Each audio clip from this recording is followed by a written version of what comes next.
24 hours goes by so fast, and I know that you can resonate because by the time that all of our basics are covered, by the time that we get ready in the mornings, by the time that we are commuting to work and are at work, by the time that we finish our meals and wash up to go to bed at night, how much time is actually left over? Not much. And so how we spend the 30 minutes, the hour, the 2 hours is incredibly important. How can we maximize these small pockets of time? Because I know that my time is limited, but guess what? I have insanely big ambitions at the same time. So I preach efficiency. I hate when I'm not efficient. So I'm going to be teaching you how you can get more done in less time. My name is Jun Yu. If you're new to the channel, welcome. If you're returning, welcome back. I want you to take 10 seconds and write in the comment right now the one ambition in your life that you really want to make progress with, but because of the lack of time, you haven't been able to do so. I want you to write it down so that I can keep you accountable for 2025,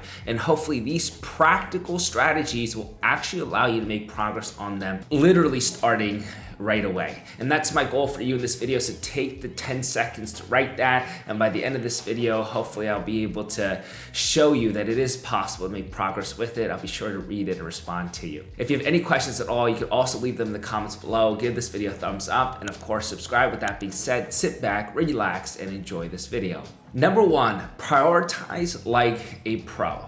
I always say this, productivity and discipline are two sides of the same coin. They go hand in hand and you need both of them. So if you're telling me that you've never been disciplined before, but you want to be productive in your academics, in your social life, in your business, in your hobbies, while also partying 4 times a week, I would look at you straight in the eyes and tell you that you're insane. You will never win that way.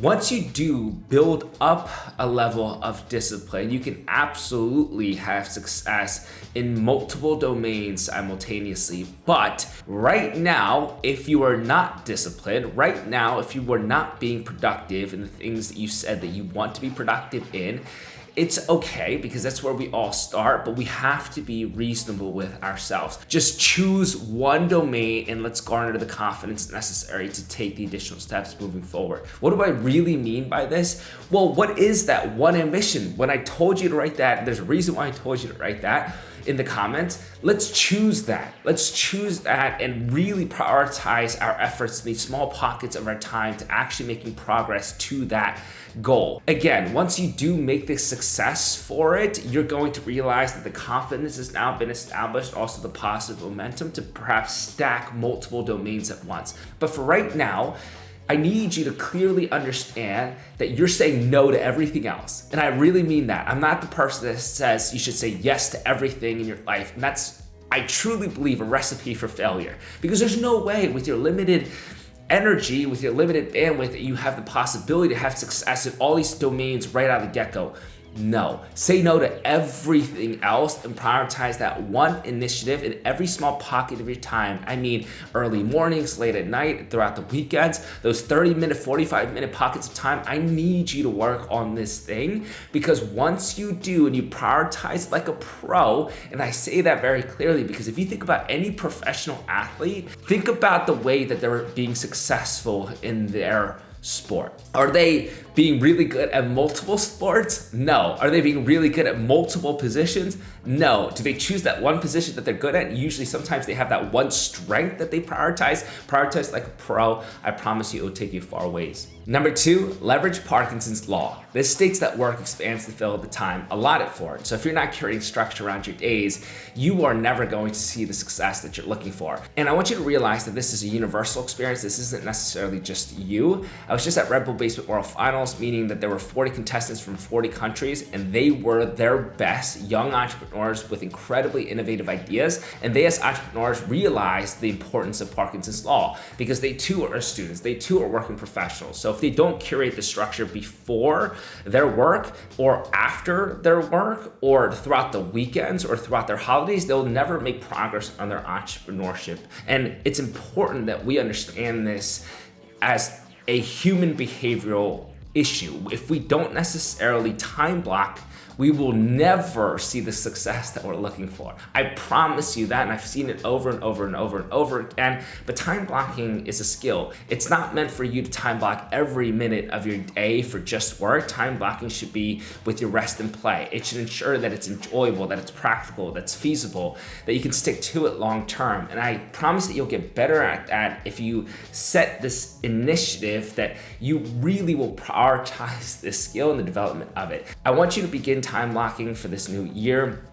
I know that you might be somebody that tends to be more spontaneous or more creative, and this might feel like there's too much structure and there's too much limitations to it, but I promise you it's the opposite. It's provisions of freedom, right? Because if you can actually be present in the moments when you're in your rest and play and no longer feeling guilty about the work that you should be doing, and you can curate this time block schedule for yourself, there's going to be a lot more success and freedom in that. So please start doing that, because that way you can leverage Parkinson's law. Number 3, task layering. And I am being very specific about this because I understand this idea of multitasking, and although we think that that's going to be more efficient, I mean, there's so much literature around the reason why that's not always effective, but I believe that task layering can be done if you combine a medium cognitive effort task with a low cognitive effort task, and that actually allows you to get more done in less time. And I know that because I'm a living proof of that, and I really do prioritize this a lot.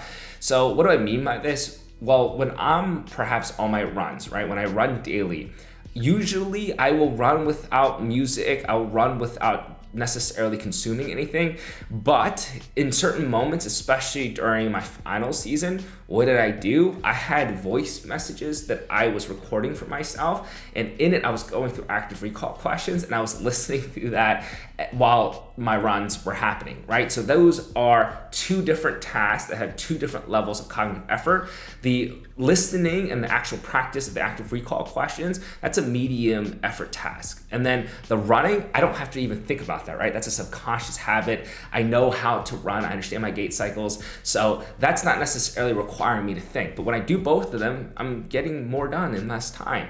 But it's important that you don't necessarily combine 2 demanding tasks, but even like 1 high cognitive effort task should be just done on its own. We understand what deep focus looks like. We understand that you need flow state for that. So it's not necessarily the best for that, but when you have this 1 medium cognitive effort task and these low cognitive effort tasks, and I promise you have many of them throughout, like even throughout your commutes, for example, that's another good example of a low cognitive effort task that you can easily combine that with a medium one. Even when you're brushing your teeth, like small pockets of time. I'm not saying that you have to maximize every second of your day and be productive with it, but I do understand what it feels like when you're extremely busy. And even those 5 minutes, 10 minutes, 15 minutes, 20 minutes, when combined with each other, saves you another pocket of time. Number 4, treat focusing like a skill, because it really is. If you've yet to do a guided mindfulness session, I actually encourage you to do so. And I know that sounds hippie or crazy or like some form of cliche, but I promise you that there is validity here, because in my high school, I was introduced by Mrs. Lehman. She was my English teacher with these different mindfulness techniques. And at first I thought it was slightly weird, but because she was such an awesome teacher, I gave it a shot. And I really understood what people meant by focusing is a skill. You can actually train focus. You see, focusing is a dynamic process. It's not something that you slip into and then you stay in. Focusing, you can imagine, is this constant back and forth between not focused and focus and not focused and focus. But this ability to go from not focused back to focus, that is the skill that you can train through these mindfulness techniques. And so there's a great representation of this when you try and focus on a flame. And I remember doing this in my high school, and then I had to do this multiple times throughout my college years, because when I really lacked focus, I knew that I could go back to our roots of training it. But if you look at a flame and try to just focus on the flame, in 5 seconds, you will start thinking about your mom, you'll start thinking about your dad, you'll start thinking about what you want to eat, you'll start thinking about what you're doing over the weekend. I promise you, it sounds crazy, but you will. And I couldn't get myself to not.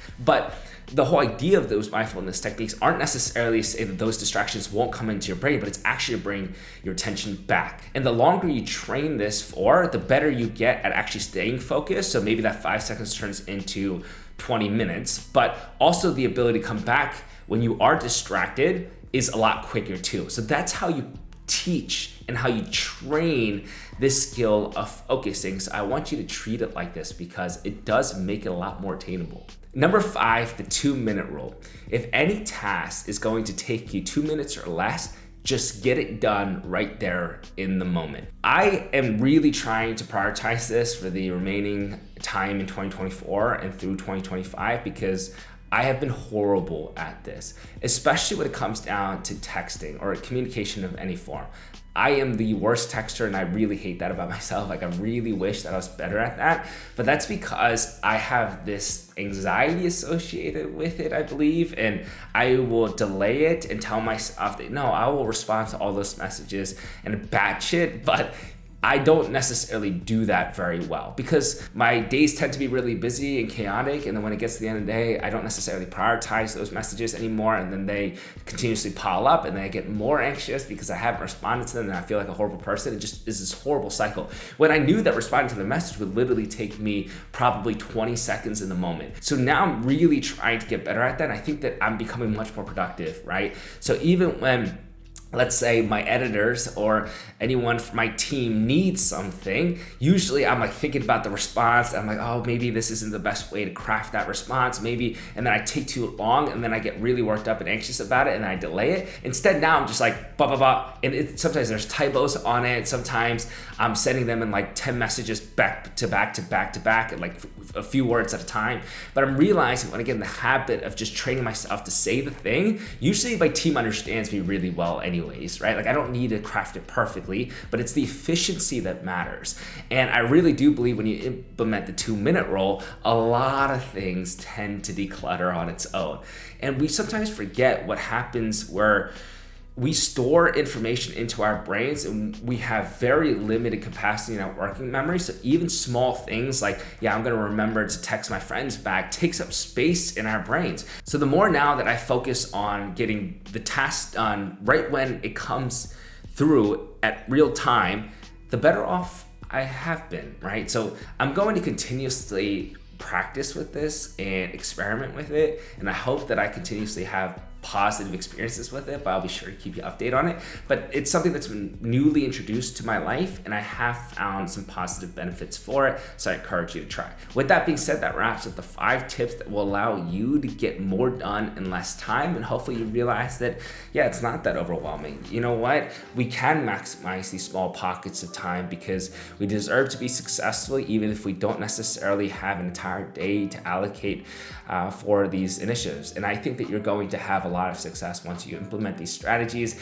And again, in the comments below, please tell me that ambition that you've been struggling to get started on, because I want to keep you accountable. I want to see what you guys write down, and I'll be sure to respond to you. I'll be sure to like it and give this video a thumbs up, and of course subscribe. With that being said, guys, I'll see you in the next video. Please take care of yourselves. I love you guys so much, and I will see you all at the top.